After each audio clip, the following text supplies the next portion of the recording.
자, 마지막에 네 번째, 구약에서 신약으로 이어지는 하나님의 통치, 메시아 대망과 메시아 시대, 요걸 하면서 4차 산업혁명까지 같이 한번 이야기를 해보도록 하겠습니다. 보통 보면은 구약에서 신약으로 넘어올 때에 메시아 대망, 오실 메시아를 기다린다, 이런 이야기가 많이 나옵니다. 왜냐? 다윗 왕조가 끊어졌거든요. 바벨론에 의해서 유다가 멸망당하고 다윗 왕조도 끊어져 버렸잖아요. 이제까지 하나님께서 다윗을 통해서 하나님 나라를 이 땅 위에 건설하시고자 애를 많이 쓰셨습니다. 그런데 그 왕조가 끊어져 버렸죠. 그리고 그 나라 자체가 멸망해 버리고, 이럴 때에 그러면은 이제 더 이상 하나님의 나라가 이 땅 위에 건설되는 그 모든 것들은 중단되는 것인가? 이런 질문을 할 수밖에 없습니다. 그런데 그때에 나타나는 내용이 뭐냐? 이제는 다윗 왕조의 왕이 아니라 새로운 메시아, 다윗의 후손일 수도 있는 새로운 메시아가 등장할 것이다 라는 내용이 성경 곳곳에 등장을 하게 됩니다. 그 중에 하나가 에레미야 23장 5절에서 6절인데 이런 말씀이 있습니다. 여호와의, 거기 13페이지입니다. 여호와의 말씀이니라. 보라, 때가 이르리니 내가 다윗에게 한 의로운 가지를 일으킬 것이라. 그가 왕이 되어 지혜롭게 다스리며 세상에서 정의와 공의를 행할 것이며 그의 날에 유다는 구원을 받겠고 이스라엘은 평안히 살 것이며 그의 이름은 여호와 우리의 공이라 일컬음을 받으리라. 에레미야 23장에 되어 있고 또 그 다음에 에레미야 33장에도 비슷한 내용이 나타납니다. 여기에서 다윗에게 한 의로운 가지, 이게 누구냐 하는 거예요.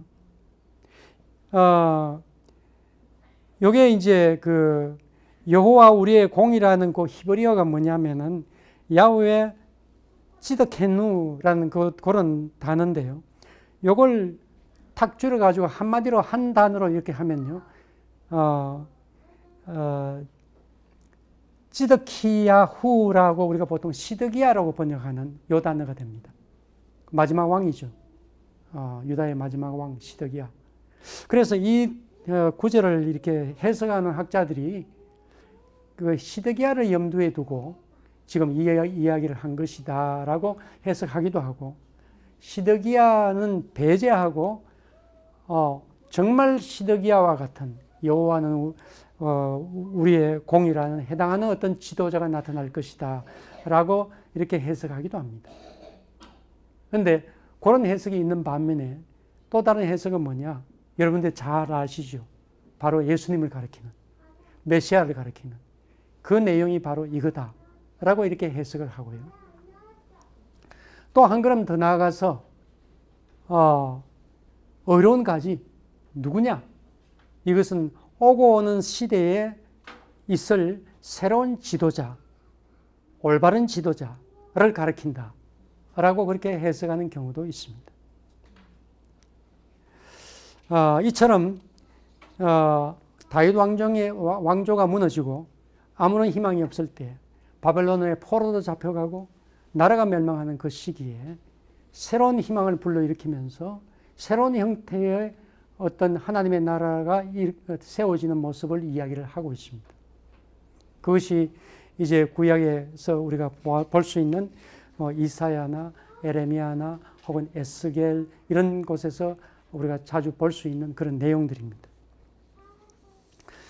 이래서 우리는 신약에 이어지면서 예수님께서 바로 이 역할을, 이 메시아로서 우리에게 오셨다 그렇게 고백하면서 우리가 그걸 그렇게 믿고 지금도 살아가고 있습니다.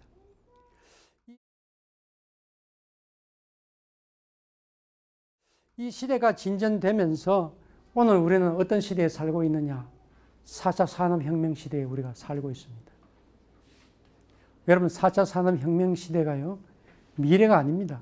지금 현재 지금 굴러가고 있는 거예요. 혁명이라는 게 뭡니까? 급하게 이렇게 간다는 거 아니에요? 세상이 뒤엎어질 정도의 어떤 그런 상황이라는 거잖아요. 현재 우리가 그렇게 살고 있어요. 얼마나 빠르게 지금 변하고 있는지 모릅니다. 인공지능 이세돌하고 바둑 대결했을 때 그것이 3년 전입니다. 그런데 지금 3년 전에 인공지능이 아니에요, 지금. 무인 자동차는 지금 그냥 한국에도 돌아다니고 있어요. 지금 법적인 문제가 해결이 안 되지 기술적인 문제는 거의 해결을 하고 있습니다. 유전자 편집이라든가 바이오 기술은 지금 얼마든지 인간의 DNA를 갖다 편집할 수 있습니다.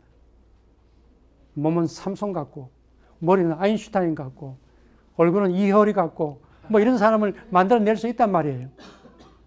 법적인 문제 때문에 지금 걸려 있지 기술적인 문제는 그렇게 가고 있습니다. 이렇게 빠르게 변하는 기술 그리고 인공지능 때문에 놀라기도 하고 걱정스럽기도 하죠. 특히 아이들을 가르쳐야 되는 부모로서는 도대체 아이들을 어떻게 가르쳐야 앞으로 살아남을지 싶은 그런 생각도 많이 하고 있습니다. 유발 하라리라는 그 사람은 하는 이야기가요. 앞으로 아마 모든 직업에서 인간이 물러나게 될 것이다. 그런 이야기까지 하고 있습니다. 그러나 새로운 직업도 생길 텐데 문제는 인공지능이 그 새로운 일을 인간보다 더 잘할 것이다. 이런 이야기도 하고 있어요. 상당히 실망스러운 이야기죠. 그러면서 아이들에게 뭘 가르쳐야 되느냐. 지금 지식을 가르쳐봤자 소용이 없게 될 것이다 하는 거예요. 왜냐? 앞으로의 그 아이들이 자라서 일터에 나갈 시기는요. 적어도 20년, 30년 뒤잖아요. 지금으로부터 20년, 30년 뒤는 상상할 수 없을 정도로 변해 있어요. 지금의 지식과 기술로는 도저히 거기는 뭘 할 수가 없어요. 그럼 뭘 가르쳐야 되느냐? 지식과 기술을 가르치는 것이 아니라 변화무쌍하게 바뀌는데 적응할 수 있는 적응력을 길러줘야 된다는 거예요.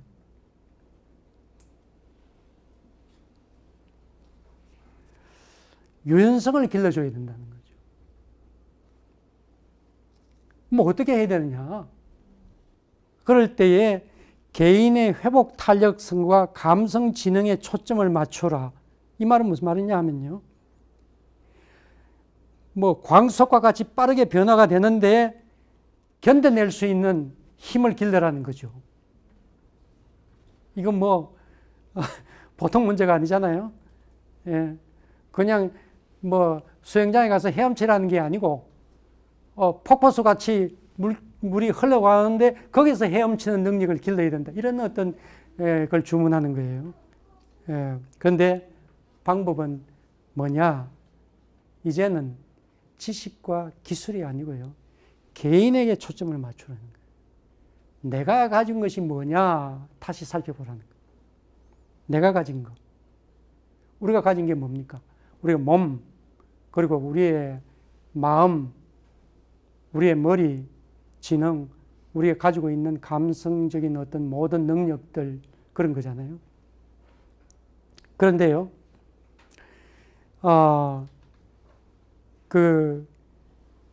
인공지능이 잘할 수 있는 것들이 뭐냐라고 이렇게 해봤을 때는요, 제일 잘하는 것이 인공지능이 계산하고 기억하는 것이 제일 잘해요. 그거 인공지능하고 경쟁하려고 해봐요. 소용없어요. 그 다음에 지각 능력, 뭔가를 알고 이렇게 하는 것들, 뭔가를 감각으로 뭔가를 이렇게 하는 것들, 우리 눈 보는 것보다 인공지능이 훨씬 더 잘 봅니다. 밤에도 봐요. 우리 귀 듣는 것보다 훨씬 더 미세한 소리도 잘 들을 수 있어요. 인공지능이 그것 다 더 잘합니다. 인지 능력도 잘해요. 뭘 알고 뭘 하는 그런 것들 그것도 더 잘해요. 보통 우리 IQ라고 이야기하는 그 분야입니다. 그 인공지능이 더 잘해요. 그런데 인공지능이 잘 못하는 분야가 있어요. 창의력, 지혜, 감성적인 거 이런 거 잘 못해요.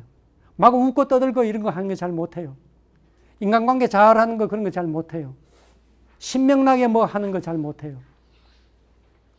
그러니 결국 인공지능하고 이렇게 볼 때 내가 할 수 있는 일은 뭐냐 하면 전부 내 내면에 들어가야 돼요. 내가 가지고 있는 잠재력을 갖다가 개발을 해야 돼요.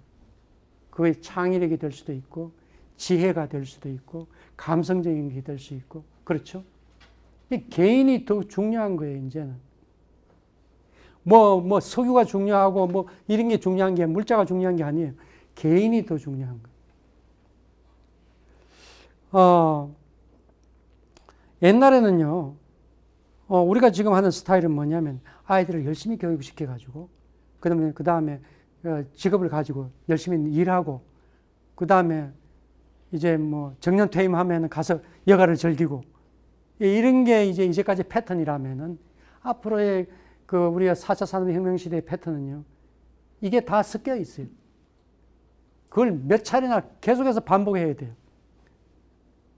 일하면서 여가를 즐기고 또 여가 가운데서 또 공부해서 또 다른 일을 잡아야 되고 쉬는 시간이 없어요. 쉼과 노동과 배우는 것이 계속해서 같이 돌아가야 돼요. 평생교육. 이게 돼야지. 더 골치 아프고 힘들 것 같은 느낌도 들지만요. 또 어떻게 생각해 보면은 이제는 장애인도 뭔가 끝까지 뭔가를 할 수 있겠구나. 이제 노인도 뭔가 끝까지 뭐 할 수 있겠구나. 이런 생각이 드는 거예요. 세상이 바뀌어요. 이제는 은퇴라는 것은 없는 삶이 되는 겁니다. 계속해서 돈 벌 수 있고 계속해서 건강하고 그렇게 살 수 있는 그런 시대가 된 겁니다. 내가 건강 안 해도 내 옆에 있는 로봇과 인공지능이 나를 도와주기만 하면은 내가 그걸 할 수 있는 시대가 되는 거예요. 그러나 인공지능과 로봇이 하는 일이 너무 많기 때문에 이제는 어떻게 해야 되느냐 하면 인공지능과 로봇을 잘 사용할 수 있는 방법을 배워야 되는 거예요. 그 기술을 익혀야 되는 거예요. 같이 가는 거예요. 그렇게만 할 수 있다면 재미나는 삶을 살 수 있습니다. 그리고 내 자신을 들여다보고 뭔가를 해야 되죠. 그럴 때는 어떻게 해야 돼요? 명상이라든가 내 자신의 감성적인 거, 공감이라든가 감동이라든가 이런 분야에 눈을 돌려가지고 뭔가 새로운 것을 내가 만들어내야 되는 거예요.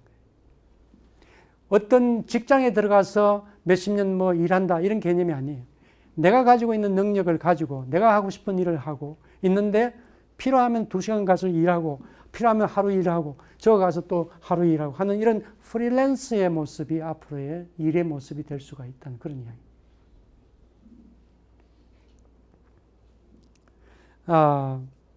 이런 사회 속에서 성경은 우리에게 뭘 가르치는가?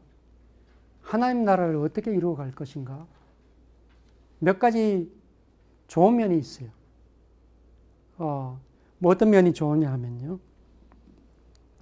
일단 개인의 잠재력을 일깨운다고 했을 때에 이제는 뭔가 많이 소유해야 되고 뭔가를 가져야 되고 뭔가 이렇게 뭐 사다리에 올라가듯이 뭐 출세해야 되고 하는 그런 데 집중하기보다는 개인에게 집중할 수밖에 없어요.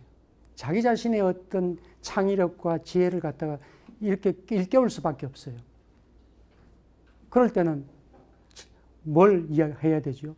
예를 들면 명상을 한다든가 기도를 한다든가 내가 누구냐? 내가 좋아하는 것이 뭐냐?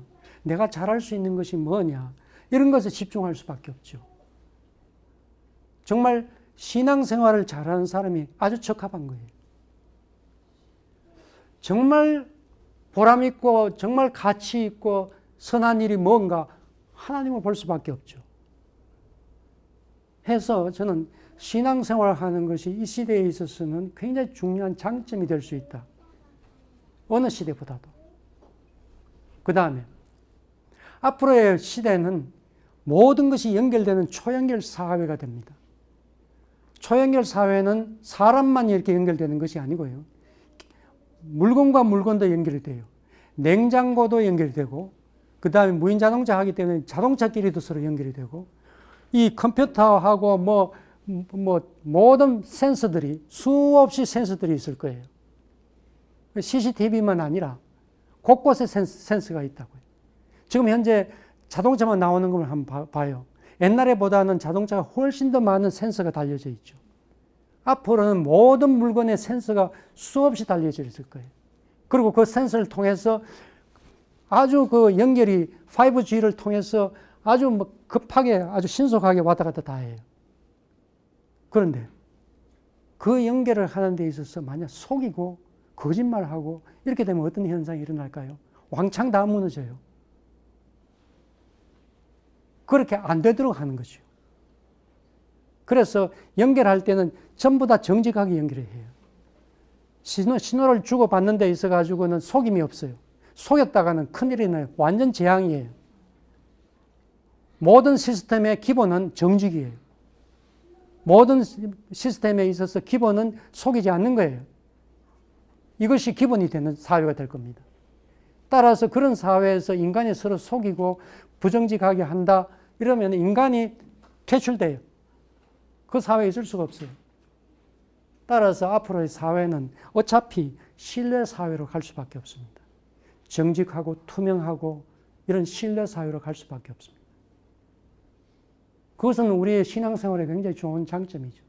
하나님 나라를 이루어가는 데 있어서 하나의 좋은 기회가 될 수가 있는 겁니다.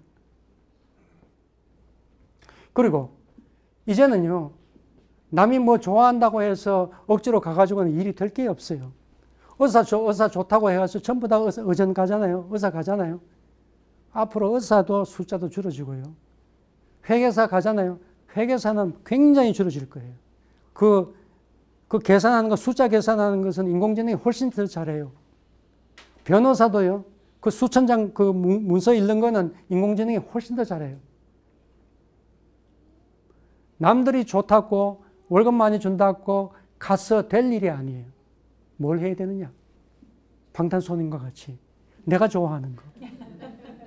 네.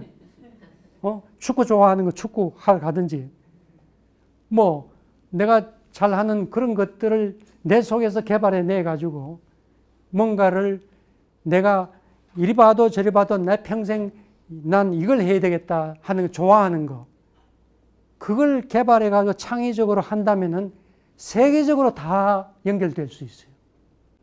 그리고 내 노래 하나 부르는 것 요즘에는 별로 돈 받기가 힘들어요. 기획사에 들어가야 되고 어떻게 되지. 앞으로는 내가 노래를 유튜브에 올리면은 이런 식 10억 명의 사람이 이런만 주면은 내가 10억 원을 벌을 수 있는 거예요. 중간에 누가 있을 필요가 없어요. 기획사에 있을 필요가 없어요. 전부 다 개인이 다 자기 기업체와 같이 그렇게 할 수 있는 시대가 올 수 있습니다. 그러니 내가 좋아하는 거, 내가 잘하는 거, 그거 개발해야 되죠. 나만이 할 수 있는 어떤 거. 그걸 하는 데 있어서는 성경은 그야말로 두 손을 들고 격려하고 아주 박수를 보냅니다. 우리는 성경을 읽으면서 이거 하지 마라, 저거 하지 마라고 한 줄 아는데 성경은 결코 그렇지가 않습니다. 하나님께서 우리에게 원하시는 것은 정말 하고 싶은 거 해라. 전도서 11장에 나옵니다. 정말 젊은이여, 정말 하고 싶은 일을 해라. 마음에 원하는 걸 해라. 다만 하나님께서 하지 말라는 것, 그런 것만 좀 안 하도록 주의하면 된다. 그 정도 이야기를 하고 있습니다. 서로 사랑하고, 서로 정직하고, 하고 싶은 일을 하고, 그런 모습을 하나님께서 기뻐하고 계시는 거예요. 성경은 그것을 격려하고 있습니다. 그리고 하나님께서 이루실 하나님의 나라가 그런 모습이에요. 4차 산업혁명 시대는 어떤 면에서 우리에게는 좀 걱정스럽고 그런 면이 있지만은 제가 보기에는 좋은 기회가 될 수 있다.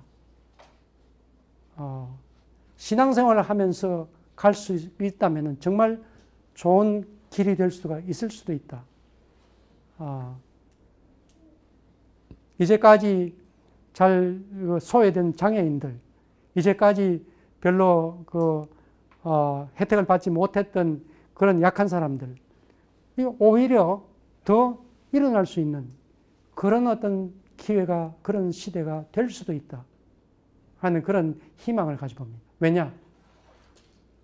하나님께서 하나님의 나라를 하늘에다가 완성을 하시고 이 땅 위에 그것을 하시려고 할 때 절대 중단이 없는 겁니다.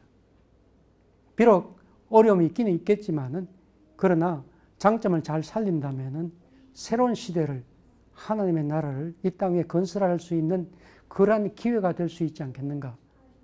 중요한 것은 잘 활용해야 된다는 거죠. 분명히 나타날 겁니다.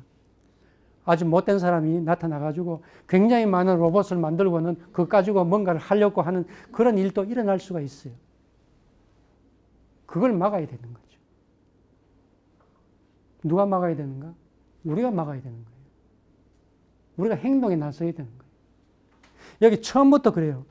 예수님께서 처음에 오셔가지고 하신 말씀이 하나님의 나라가 가까이 왔으니 회개하고 복음을 믿으라. 회개라는 것은 행동입니다. 가는 길을 바꾸는 겁니다. 삶의 방식을 바꾸는 겁니다.